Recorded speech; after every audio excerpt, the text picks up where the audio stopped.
দেখেছি ওরা কোথাও যেন অন্য কথা বলছে। আজকের ছবিটার কারণ সম্পূর্ণ ভিন্ন।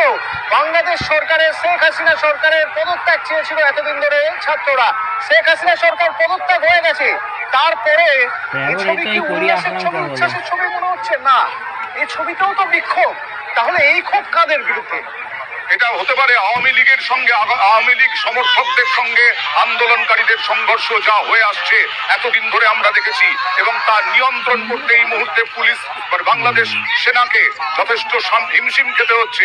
যদিও সেনা প্রধান বলেছেন সব হত্যা অন্যায়ের বিচার হবে, কোনো গন্ডগোল করে সংঘাত করে কোনো কিছু অর্জন করা যায় না, বাংলাদেশের সেনা প্রধান দাবি করলেন। সব থেকে বড় হচ্ছে যে মুজিবুর রহমান তার মূর্তি ভাঙা, মানে কতটা আক্রমণাত্মক আন্দোলনকারীরা, কতটা আক্রোশ এই আন্দোলনকারীদের। এরা কি সত্যি